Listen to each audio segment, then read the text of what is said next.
Halo Sobat Senang, sebangsa setanah air, salam sehat selalu. Hari ini kita lagi ada di dalam VW Golf Turbo 1.4 2011. Mobil yang lumayan cukup langka, nggak terlalu banyak beredar di lapangan. Kita bahas apanya dulu ya. Fisiknya dulu deh. Nih, kalian lihat.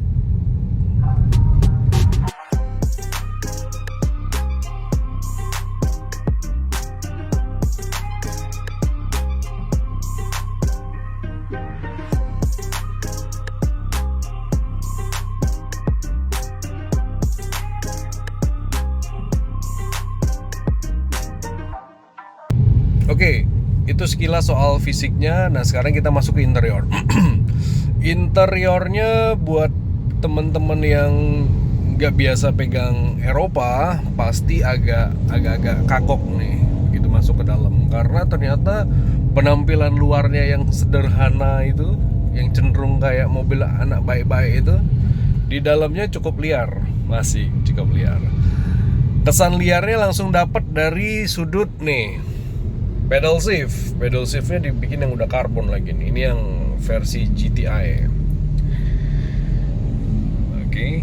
Nah, tombol setirnya sendiri sudah ada controller cukup lengkap. Di sebelah kanan ada untuk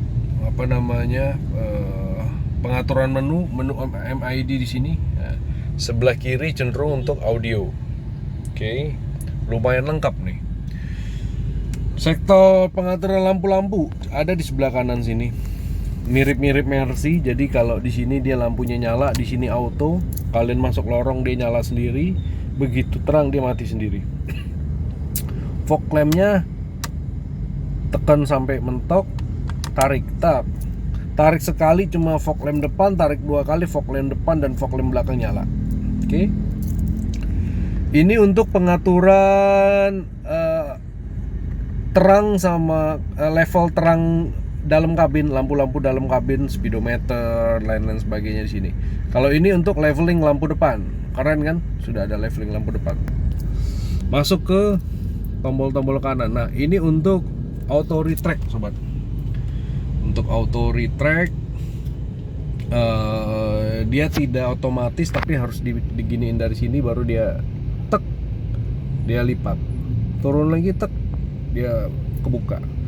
Lalu ini L dan REC untuk ngatur kaca spionnya.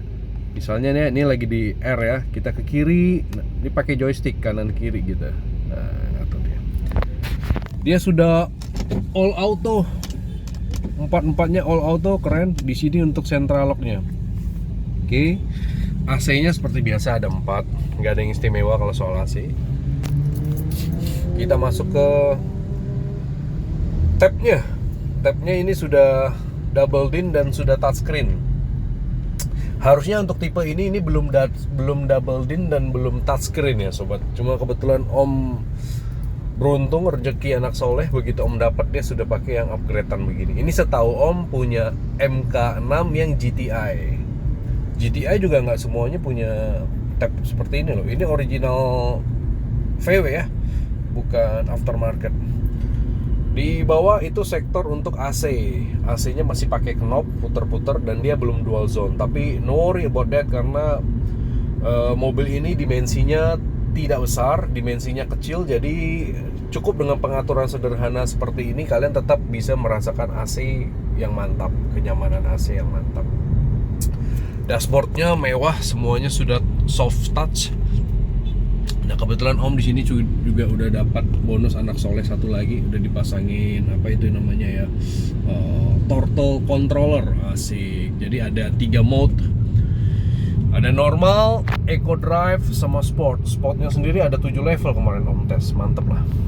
Ya, untuk MID-nya sendiri ini cukup lengkap loh sobat senang. Jadi di dalam ini banyak sekali menu-menu yang tersimpan yang kita nggak nyangka karena tampilannya sederhana. Oke.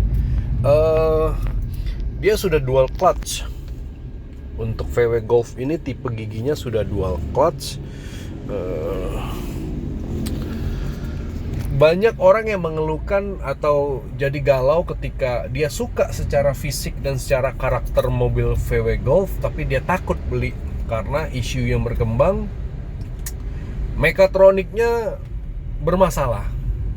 Nah, kalau Om boleh kasih pendapat selaku orang yang memang sudah nyobain dan make VW Golf 1.4 turbo, sebenarnya itu kembali lagi kepada perawatan awal, Sobat Senang. Jadi kadang-kadang kita nggak fair juga kalau menjudge VW Golf itu mekatroniknya semuanya bermasalah. Sebenarnya enggak.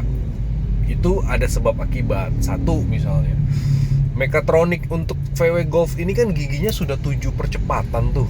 Mantap bener. 7 percepatan. Nah, kalau di Indonesia, apalagi di kota besar, Jakarta, Surabaya gitu ya, itu kan kita biasanya hanya main paling banyak, paling sering di gigi 12, 12, 12. Nah, untuk tipe turbo dengan 7 percepatan, itu dia mindahin 12 nya itu terlalu sering.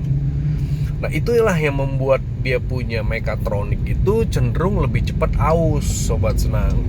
Makanya di beberapa diskusi itu disarankan kalau untuk pemakaian stop and go yang terlalu sering, kita mainkan dia punya gigi manual nih yang ada di tuas ini. Mainkan dia punya gigi manual dan nggak repot kan. Ini kan ada di setir, Sobat, jadi nggak terlalu repot buat pegang-pegang di tuas kiri. Sering-sering main di situ supaya seimbang pemakaian mekatroniknya dan manualnya. Ya, itu saran atau wacana dari teman-teman pecinta VW, bukan hanya di Indonesia tapi seluruh dunia. Itu isu triknya lah. Tapi buat yang sudah terlanjur nggak tahu dan sudah terlanjur mekatroniknya bermasalah atau aus, ya berarti solusi satu-satunya ya diganti. Harga mekatronik sendiri itu di pasaran itu cukup abu-abu. Tapi kalau Om boleh kasih range, itu untuk yang copotan Singapura sehat walafiat, itu range-nya sekitar 20 jutaan, bro. Kalau kita bicara baru, beda cerita. Itu bisa 35 sampai 40 bicara baru. Tapi Om rasa nggak perlu lah ya. Ya, kecuali kalian memang tabungannya lagi banyak-banyak sisa banget, pengen rawat-rawat banget, pakai jangka panjang, ya silakan. Tapi sepanjang pengalaman Om dan teman-teman Om, mereka ganti yang copotan X dari Singapura sekitar 20 jutaan itu sudah top chair, sudah oke. Dan mereka mulai lagi perawatan dengan benar. Misalnya penggantian oli jangan terlalu ngikutin manual book. Maksudnya begini, misalnya di manual book itu disarankan per 6.000 atau per 10.000. Nah, untuk kita yang jalannya stop and go, mungkin sekitar 70% dari rekomendasi atau lebih ekstrim 50% dari angka rekomendasi sudah kita ganti oli, sudah kita servis, supaya tingkat pelumasan olinya untuk di dalam onderdil mesin kita, onderdil matic kita itu tetap maksimal, sehingga terjaga dia punya kualitas hardware.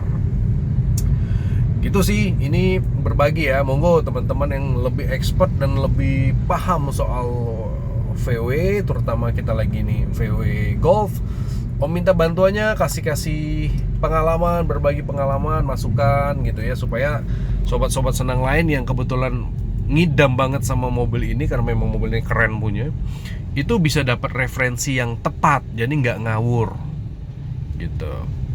Terus ya kalau menurut Om ya, ini kan 2010-2011 nih yang lagi kita pakai, lagi kita bahas.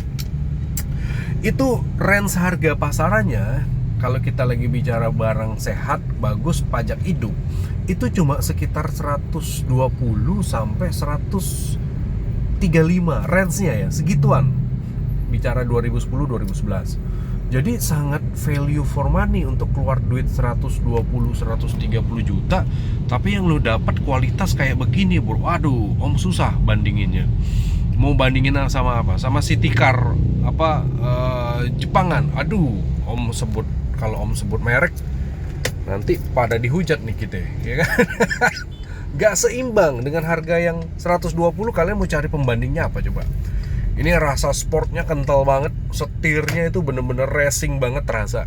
Om jadi mengingatkan Om dengan rasa setir Honda Civic Turbo yang 2017 ke atas tuh. Cuma kan itu kita nggak bisa compare apple to apple.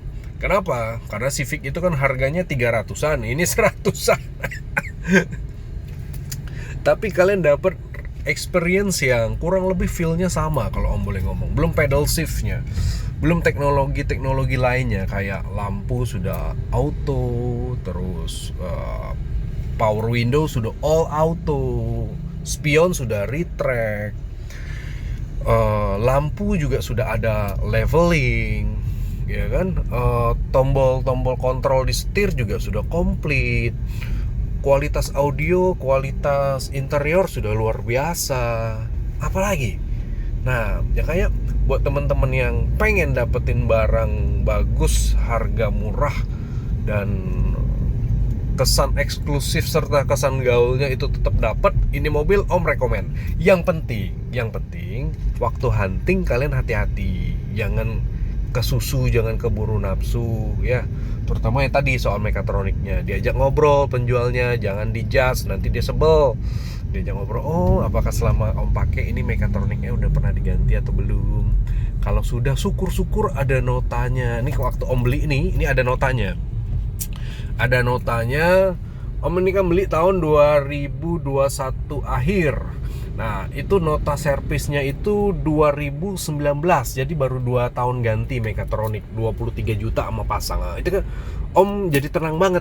Wih mantep nih, dapat nota bahwa ini dia nggak ngecap ngomongnya, emang udah diganti. Jadi sekarang tinggal Om rawat yang bener supaya mekatroniknya itu bisa panjang umurnya.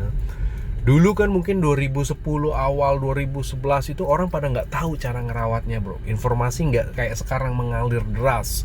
Nah kalau sekarang informasi sudah mengalir deras, kalian tetap dongok-dongok, ya kan? Ya kalian yang rugi sendiri.